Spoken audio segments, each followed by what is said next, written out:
नमस्ते बच्चों, कैसे हैं आप? आज हम कक्षा 9वीं और 10वीं की विषय हिंदी सुदर्शन लिखित बात अठन्नी की कहानी पढ़ेंगे। बात अठन्नी की लेखक है सुदर्शन। अभी हम लेखक का परिचय जानेंगे। श्री सुदर्शन का जन्म सियालकोट वर्तमान पाकिस्तान में सन 1896 में हुआ था। प्रेमचंद युग के लेखक होने के कारण इनकी रचनाओं में प्रगतिवाद तथा सुधारवाद स्पष्ट दिखाई देता है। सरल, स्वाभाविक तथा पात्रानुकूल भाषा के कारण पाठक इनकी रचनाओं को आत्मसात कर लेते हैं। इनकी कहानियां यथार्थ से आदर्श की ओर ले जाती है। सुदर्शन जी ने गद्य और पद्य दोनों ही विधाओं में महारत हासिल की थी। इनकी कहानियां मन पर अमिट छाप छोड़ देती थी। हार की जीत, अपना अपना भाग्य, साइकिल की सवारी इनकी कुछ ऐसी रचना है जिन्हें यदि किसी ने एक बार पढ़ा है तो वह भूल नहीं सकता। प्रेमचंद की तरह इन्होंने भी आरंभ में उर्दू में लिखा, पर कालांतर में हिंदी का प्रयोग किया। साहित्य रचनाओं के अतिरिक्त उन्होंने फिल्मों की पटकथा तथा गीत भी लिखे। बाबा मन की आंखें खोल तथा तेरी गठरी में लागा चोर इनके प्रसिद्ध गीत है। 16 दिसंबर 1966 को इनका स्वर्गवास मुंबई में हुआ। बात अठन्नी की इस कहानी का पात्र परिचय अब हम जानेंगे। पहला है रसीला, जो इंजीनियर साहब का पुराना नौकर है। दूसरा है रमजान, जो जिला मजिस्ट्रेट का चौकीदार है और रसीला का मित्र भी है। तीसरा है शेख सलीमुद्दीन, जो जिला मजिस्ट्रेट है और जगत सिंह का पड़ोसी भी है। चौथा है जगत सिंह, जो इंजीनियर भी है और रसीला के मालिक भी है। पांचवी है दासी, जो शेख साहब की दासी है। अब मैं इस कहानी को सारांश रूप में बताती हूँ। रसीला इंजीनियर जगत सिंह के यहाँ नौकर है। परिवार गांव में है। 10 रुपए महीना वेतन है। इंजीनियर साहब वेतन नहीं बढ़ाते। मजिस्ट्रेट सलीमुद्दीन पड़ोस में रहते हैं। रमजान उनके घर का चौकीदार है तथा रसीला का मित्र है। रसीला का बेटा गांव में बीमार हो जाता है, पर इलाज के लिए पैसे नहीं हैं। पेशगी मांगता है, पर इंजीनियर बाबू मना कर देते हैं। रमजान 5 रुपए उधार देता है। रसीला का बेटा ठीक हो जाता है। वह उधार के 4.5 रुपए वापस कर देता है। बस अठन्नी बाकी है। वह अठन्नी के उधार को चुकाने के लिए चिंतित रहता है। रसीला अपने मालिक को रिश्वत लेते हुए सुन लेता है। उसे भी बेईमानी करने की प्रेरणा मिलती है। जगत सिंह ने 5 रुपए की मिठाई मंगाई। रसीला ने केवल 4.5 रुपए की मिठाई ली। अठन्नी बचाकर उसने रमजान को दे दी और उधार चुका दिया। इंजीनियर बाबू को शक हुआ। पूछने पर पहले उसने मना किया, पर धमकाने पर कबूल कर लिया। माफी मांगने पर भी इंजीनियर बाबू ने उसकी पिटाई की और पुलिस के पास ले गए। जो मजिस्ट्रेट स्वयं रिश्वत लेते थे, उन्होंने अठन्नी की चोरी के लिए रसीला को 6 महीने के कारावास की सजा दी। अभी हमने बात अठन्नी की सारांश रूप में कहानी पढ़ी। अभी हम यह कहानी पूरी तरह से पढ़ेंगे। रसीला इंजीनियर बाबू जगत सिंह के यहाँ नौकर था। 10 रुपए वेतन था। गांव में उसके बूढ़े पिता, पत्नी, एक लड़की और 2 लड़के थे। इन सब का भार उसी के कंधों पर था। वह सारी तनख्वाह घर भेज देता, पर घर वालों का गुजारा न चल पाता। अभी बच्चों मुझे बताओ, केवल उसका 10 रुपए वेतन था।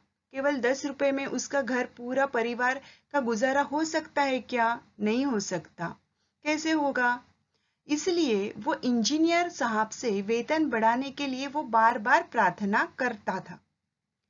पर वह हर बार यही कहते, अगर तुम्हें कोई ज्यादा दे तो अवश्य चले जाओ, मैं तनख्वाह नहीं बढ़ाऊंगा। वह सोचता, या इतने सालों से हूं, अमीर लोग नौकरों पर विश्वास नहीं करते, पर मुझ पर यहाँ कभी किसी ने संदेह नहीं किया। यहाँ से जाऊं तो शायद कोई 11-12 दे दे, पर ऐसा आदर ना मिलेगा। वह सोचता था कि उसे दूसरे जगह अगर वो नौकरी करेगा तो उसे 2 पैसे ज्यादा जरूर मिलेंगे, मगर इंजीनियर बाबू के यहाँ पे नौकरी करने से उसे जो आदर उसे यहाँ पे मिलता था, वो आदर उसे दूसरे कहीं नहीं मिलेगा। इसलिए वह यहाँ से नहीं जाना चाहता था। जिला मजिस्ट्रेट शेख सलीमुद्दीन इंजीनियर बाबू के पड़ोस में रहते थे। उनके चौकीदार मियाँ रमजान और रसीला में बहुत मैत्री थी। दोनों घंटों साथ बैठते, बातें करते। शेख साहब फलों के शौकीन थे। रमजान रसीला को फल देता, इंजीनियर साहब को मिठाई का शौक था। रसीला रमजान को मिठाई देता। इससे हमें पता चलता है कि दोनों में बहुत ही घनी मैत्री थी। एक दिन रमजान ने रसीला को उदास देखकर कारण पूछा। पहले तो रसीला छिपाता रहा, फिर रमजान ने कहा, कोई बात नहीं है तो खाओ सौगंध। यहाँ पे सौगंध का मतलब है कसम। अपने मित्र के उदासी का कारण जानने के लिए रमजान उसे कसम खाने के लिए कह रहा है। रसीला ने रमजान का हट देखा। हट का मतलब है जिद। रसीला ने रमजान का हट देखा तो आंखें भर आई। बोला, घर से खत आया है, बच्चे बीमार है और रुपया नहीं है, तो मालिक से पेशगी मांग लो। यहाँ पे पेशगी का मतलब है पहले दिया जाने वाला धन। इसे हम एडवांस कहते हैं। कहते हैं एक पैसा भी न दूंगा। इस तरह से रसीला ने अपनी परेशानी का कारण अपने मित्र रमजान को बता दिया। रमजान ने ठंडी सांस भरी। उसने रसीला को ठहरने का संकेत किया और आप कोठरी में चला गया। थोड़ी देर बाद उसने कुछ रुपए रसीला की हथेली पर रख दिए। अपने मित्र की परेशानी का कारण जानने के बाद रमजान ने उसकी मदद की। अपने मित्र का यह स्नेह देखकर रसीला को अपने मित्र रमजान में भगवान का एहसास हुआ। रसीला के मुंह से एक शब्द भी न निकला। सोचने लगा, बाबू साहब की मैंने इतनी सेवा की, पर दुख में उन्होंने साथ न दिया। रमजान को देखो, गरीब है परंतु आदमी नहीं, देवता है। ईश्वर उसका भला करे। है ना बच्चों, जो मुश्किल में काम आता है वही सच्चा मित्र होता है। रसीला के बच्चे स्वस्थ हो गए। उसने रमजान का ऋण चुका दिया। यहाँ पे ऋण का मतलब है कर्ज या उधार। केवल 8 आने बाकी रह गए। रमजान ने कभी भी पैसे न मांगे, फिर भी रसीला उसके आगे आंख न उठा पाता। क्यों बच्चों? क्योंकि रसीला एक अच्छा इंसान होने की वजह से वह अपने मित्र का उधार चुका देना चाहता था। केवल 8 आने बचे होने के बावजूद उसे अपने ऊपर के ऋण का एहसास था। इस बात को कुछ दिन बीत गए। एक दिन की बात है। बाबू जगत सिंह किसी के से कमरे में बात कर रहे थे। रसीला ने सुना, इंजीनियर बाबू कह रहे हैं, बस 500? इतनी सी रकम देकर आप मेरा अपमान कर रहे हैं। यहाँ पे रकम का मतलब है पैसा। हुजूर मान जाइए, आप समझे आपने मेरा काम मुफ्त किया है। रसीला समझ गया कि भीतर रिश्वत ली जा रही है। सोचने लगा, रुपया कमाने का ये कितना आसान तरीका है। मैं सारा दिन मजदूरी करता हूँ, तब महीने भर बाद 10 रुपए हाथ आते हैं। वह बाहर आया और रमजान को सारी बात सुना दी। रमजान बोला, बस इतनी सी बात? हमारे शेख साहब तो उनके भी गुरु है। आज भी एक शिकार फंसा है, 1000 से कम तय न होगा। भैया, गुनाह का फल मिलेगा या नहीं यह तो भगवान जाने, पर ऐसी ही कमाई से कोठियों में रहते हैं। और एक हम हैं कि परिश्रम करने पर भी हाथ में कुछ नहीं रहता।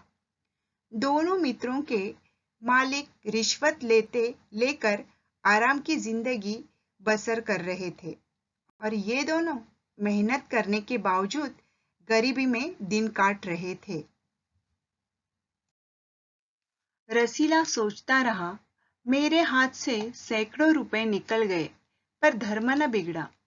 एक एक आना भी उड़ाता तो काफी रकम जुड़ जाती। अब रसीला मन ही मन यह सोच रहा है कि बुरे तरीके से वह भी काफी धन जमा कर सकता था। इतने में इंजीनियर साहब ने उसे आवाज लगाई। रसीला दौड़कर 5 रुपए की मिठाई ले आ। रसीला ने 4.5 रुपए की मिठाई खरीदी और रमजान को अठन्नी लौटाकर समझा कि कर्ज उतर गया। बाबू जगत सिंह ने मिठाई देखी तो चौंक उठे। यह मिठाई 5 रुपए की है? हुजूर, 5 की ही है। रसीला का रंग उड़ गया। रंग उड़ गया का मतलब है घबरा जाना। रसीला जिंदगी में पहली बार गलत काम कर रहा था, तो उसकी घबराहट दिख गई। बाबू जगत सिंह समझ गए। उन्होंने रसीला से फिर पूछा। रसीला ने फिर वही दोहराया। उन्होंने रसीला के मुंह पर एक तमाचा मारा और कहा, चल मेरे साथ जहां से लाया है। हुजूर, झूठ कहूं तो? रसीला ने अभी अपनी बात पूरी भी न की थी कि इंजीनियर बाबू चिल्लाए, अभी सच और झूठ का पता चल जाएगा। अब सारी बात हलवाई के सामने ही कहना। अब इंजीनियर बाबू ने सच और झूठ का फैसला करने की ठान ली थी और उनके आगे रसीला और झूठ न बोल सका और अपनी गलती मान ली। अब कोई रास्ता न बचा था। वो बोला, माई बाप, गलती हो गई, इस बार माफ कर दे। इंजीनियर साहब की आंखों से आग बरसने लगी। उन्होंने निर्दयता से रसीला को खूब पीटा। यहाँ पे निर्दयता का मतलब है दया न होना। फिर घसीटते हुए पुलिस थाने ले गए। सिपाही के हाथ में 5 का नोट रखते हुए बोले, मनवा लेना, लातों के भूत बातों से नहीं मानते।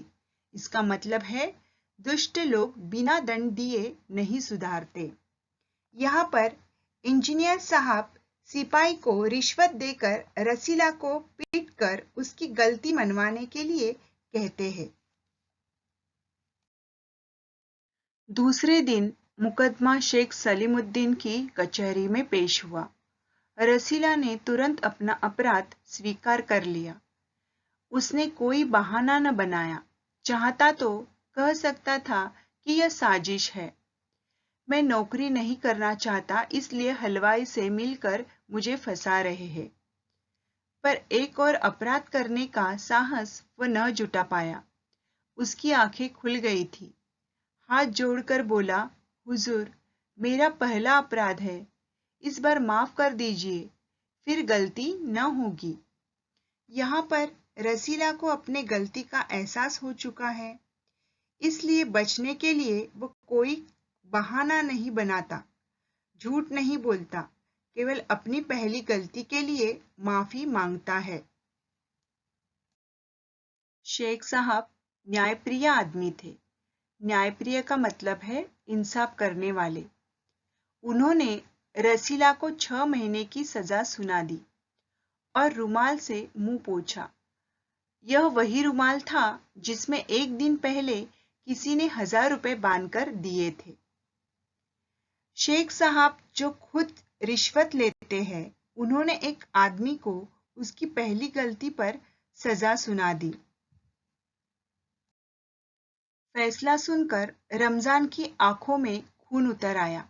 यहाँ पे आंखों में खून उतर आने का मतलब है बहुत क्रोध आया। सोचने लगा, यह दुनिया न्याय नगरी नहीं, अंधेर नगरी है। चोरी पकड़ी गई तो अपराध हो गया। असली अपराधी बड़ी बड़ी कोठियों में बैठकर दोनों हाथों से धन बटोर रहे हैं, उन्हें कोई नहीं पकड़ता। अपने मालिक ने किए हुए फैसले पर रमजान क्रोधित है। असली अपराध करने वाले खुश है, उन्हें कोई दंड नहीं देता। रमजान घर पहुंचा। एक दासी ने पूछा, रसीला का क्या हुआ? 6 महीने की कैद। अच्छा हुआ, वह इसी लायक था। यह सुनते ही रमजान का गुस्सा फूट पड़ा। रमजान ने गुस्से से कहा, यह इंसाफ नहीं, अंधेर है। अंधेर का मतलब है अन्याय। सिर्फ एक अठन्नी की ही तो बात थी। रात के समय जब 1500 के चोर नरम गद्दों पर मीठी नींद ले रहे थे, अठन्नी का चोर जेल की तंग अंधेरी कोठरी में पछता रहा था। लेखक ने अंतिम पंक्तियों में जीवन की विडंबना उजागर की है। जो बड़े बड़े अपराध करते हैं उन्हें किसी प्रकार का दंड नहीं मिलता, उन्हें जिंदगी में सारी खुशियां मिलती है, परंतु गरीब इंसान को उसकी छोटी सी गलती पर इतनी बड़ी सजा मिलती है कि वह जीवन भर पछताता है। लेखक श्री सुदर्शन जी का बात अठन्नी की इस कहानी के पीछे क्या उद्देश्य है, क्या संदेश वह हमें देना चाहते हैं? श्री सुदर्शन की यह कहानी भ्रष्टाचार तथा न्याय के दोहरे स्तर पर कटाक्ष करती है। आज भी समाज में बड़े बड़े अपराधी आजाद घूमते हैं और छोटे छोटे अपराध करने वाले पकड़े जाते हैं और सजा काटते हैं। जिनके पास शक्ति तथा धन होता है वह अपराध करके ऐसे आराम का जीवन जीते हैं। इसके विपरीत गरीब व विनय इंसान साधारण से अपराध का कठोर दंड पाता है। इसी विडंबना को दिखाना इस कहानी का मुख्य उद्देश्य है। रसीला ने एक अठन्नी की बेईमानी की, जिसकी वजह से वह 6 महीने का कारावास का दंड भोगता है और उसके मालिक व मजिस्ट्रेट हजारों की रिश्वत लेकर भी मखमल के बिस्तरों पर चैन की नींद सोते हैं। रसीला एक ईमानदार नौकर है। अपने मालिक को रिश्वत लेता देखकर ही उसे भी इस बेईमानी की प्रेरणा मिलती है। तो बच्चों, इस कहानी से हमें दिखाई गई विडंबना हमें ध्यान रखनी है, परंतु यह भी सीखना है कि बेईमानी फिर वह छोटी हो या बड़ी, वह दंड के पात्र होती है। अतः हमें जीवन में ऐसे बुरे कामों से बचना चाहिए। तो बच्चों, बात अठन्नी की ये कहानी जो हमें बताना चाहती है वो आपने निश्चित ही समझा होगा। इस कहानी के प्रश्नोत्तर हम अगले भाग में देखेंगे। तो धन्यवाद बच्चों।